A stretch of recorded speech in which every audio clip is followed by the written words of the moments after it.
pessoal, aqui quem fala é Valéria e sejam todos bem-vindos. Quem caiu de paraquedas no meu canal, inscreva-se e ative o sininho para receber notificação quando um conteúdo novo sair do forno. Obrigada! E vamos de Emanete, resumo do episódio 309.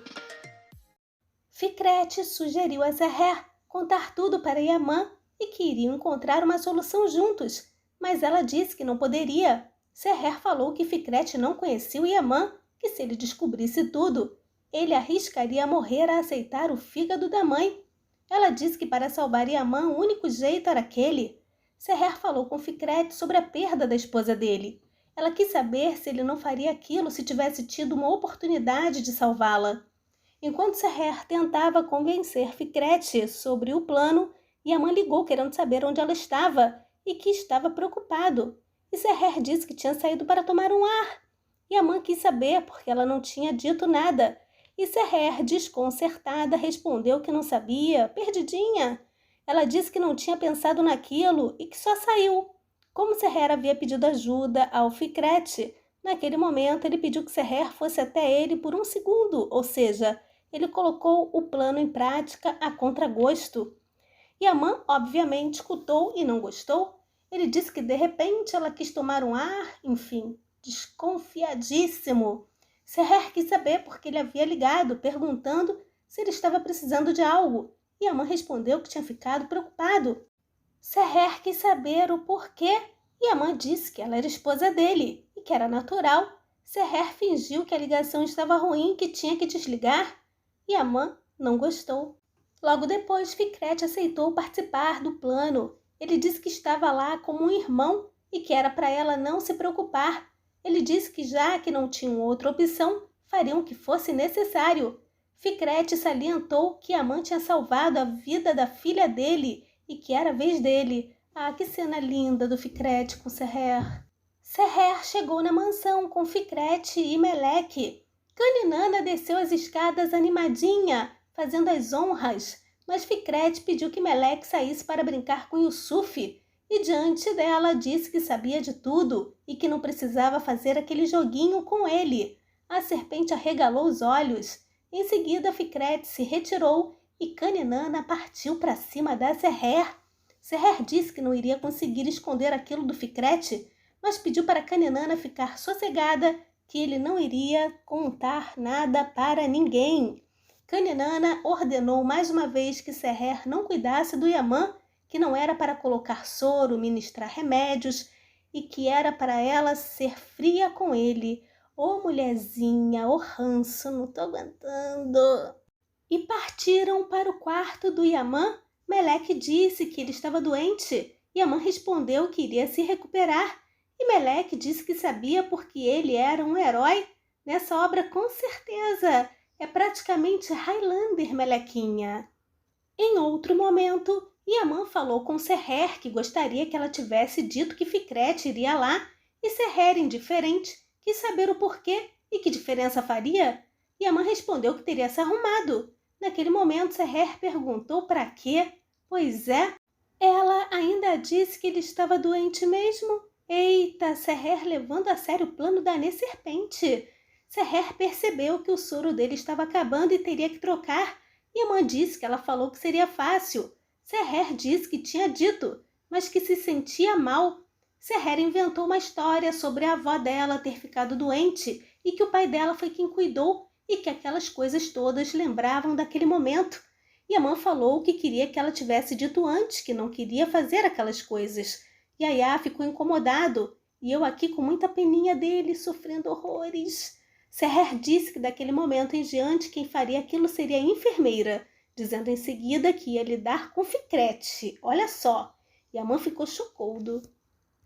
Quando Seher foi para a sala chorando, Ficrete percebeu que ela não estava bem e quando se aproximou, ela contou sobre ter se recusado a ajudar o Yaya. Seher disse que era muito pesado para ela e que era muito difícil. Ela disse que não suportava, mas Ficrete a incentivou, dizendo que eles tinham que suportar e que teriam que ter paciência. Ficrete falou que ela disse que aquele era o único jeito. Seher confirmou, mas falou que era muito difícil ter que dizer aquelas coisas para ele e ver a luz se apagando no olhar dele, e que ela tinha visto a luz se apagando no olhar dele. Seher disse que foi ela quem fez aquilo. Jenger entrou no quarto do Yaman, que perguntou pela Seher. Jenger disse que ela estava no jardim tomando café com Fikrete. Yaman perguntou para Jenger se em algum momento, enquanto o filho dele estava doente, ele ficou cansado e não quis carregar aquele fardo. Jenger respondeu que nem por um momento, porque o filho não era um fardo para ele, e sim parte da vida dele. Logo que Jenger saiu do quarto, Seher entrou serelepe, falando da Meleque e Taus, e que a casa ficou com uma atmosfera melhor por causa deles, e que ela se sentiu bem, e que Meleque a via como uma mãe. Yaman precisava de assistência por conta do soro que estava acabando, e quando Seher se dirigiu até a porta, Yaman quis saber para onde ela estava indo. Seher respondeu que iria chamar a enfermeira para trocar o soro dele porque ela não suportava aquilo. Quando Seher saiu, Yaman falou: "Ah, não suporta isso? Gente, Nazaré tem problema." O médico chegou e Seher pediu que Jenger o levasse até o Yaman. Naquele momento, Kaninana apareceu felizinha e aproveitou para reforçar as ameaças contra Seher a fim de maltratar Yaman. O médico conversou com Yaman na presença da Seher. Ele ficou feliz em saber que Yaman havia encontrado um doador. Ele falou sobre alguns procedimentos e testes e que a cirurgia poderia ser realizada.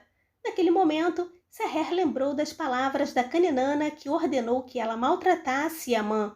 Seher perguntou ao médico em seguida sobre a possibilidade de não sair tão bem como esperado. O médico respondeu que havia 80% de chance de dar certo e 20% de ocorrer algum problema como rejeição e taus. O médico disse que não era muito comum e pediu para que eles se concentrassem nos 80% de chances boas.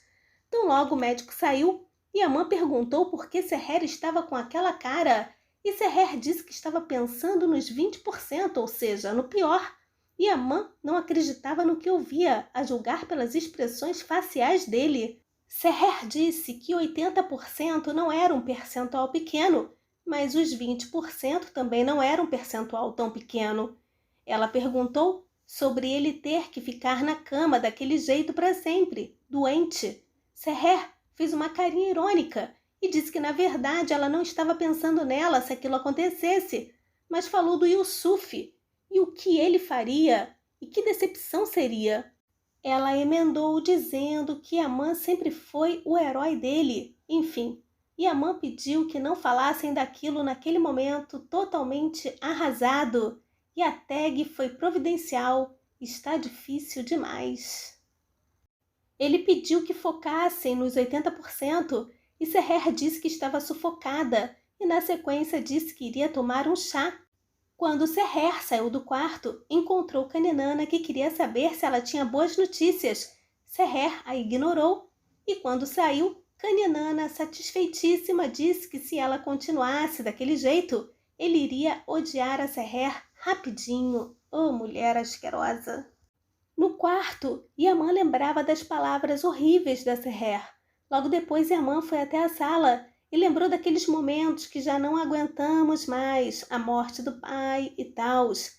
Após lembrar de tudo, Yaman disse que não iria terminar como o pai dele, que ele iria se recuperar e que ficaria firme pela família. Yaman, em seu quarto, ao olhar a hora, achou estranho porque Seherzinha não estava com ele. Tão logo saiu, Seher estava no corredor preparada para encenar com o telefone na mão. Enquanto Yaman a observava de longe, Seher fingia estar falando ao telefone. Ela falava da possibilidade dos 20% do Yaman não ficar bom.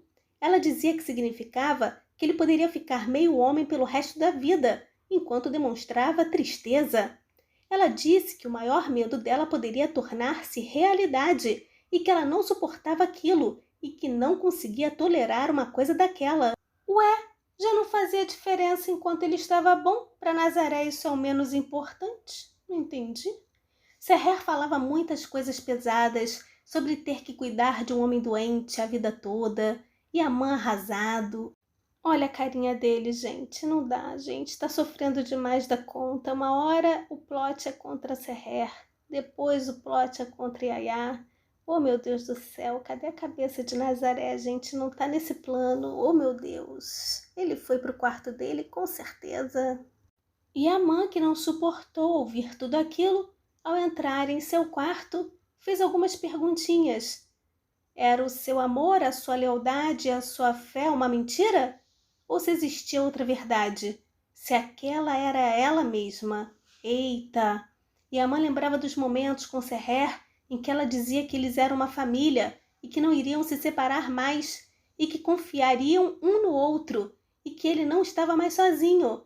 Ele lembrava de muitas situações com ela. Tão logo Seher entrou no quarto e a mãe quis conversar sobre o motivo daquilo tudo. Ele falou muitas coisas, sobretudo o quão a conhecia, e a conversa foi para mais de metro. Cortamos aqui.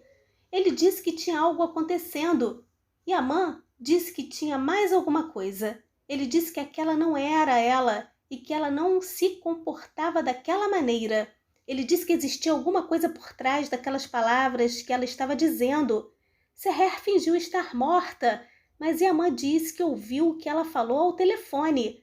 Ele disse que ela não era daquele jeito e quis saber o que realmente estava fazendo ela dizer aquelas coisas. Seher disse que a razão era a mãe dele e rolou aquele instrumental que não dá em nada depois. Provavelmente amanhã ela contará uma historinha porque a Kaninana não será revelada agora. E assim terminou o episódio. E agora quem maltrata é Seher, sem querer, é claro. Nazaré, sem imaginação, só intercala. E esse plot da chantagem e do fígado não termina. E o fígado já virou protagonista. A própria Nazaré admite que o pesadelo do casal não termina. Um termina e o outro começa. Seher dirá que está cansada desse desespero. Podemos nos manifestar porque também estamos cansados desse impasse. Florzinha desconfiada das serpentes e pode ser que ela seja um anjo que ajudará o casal também. Oh, meu Deus, tomara! Nada sobre isso faz sentido, com certeza, Yaman. Liz Fabri, obrigada pela tradução da novela. Seguimores, obrigada pela visita. Deixem comentários e joinha para fortalecer o canal. Lembrando que os links para assistir a Manete ao vivo e pelo Telegram legendado encontram-se na descrição do vídeo, bem como os links para me seguir no Instagram e Facebook. Um forte abraço. Bye, bye.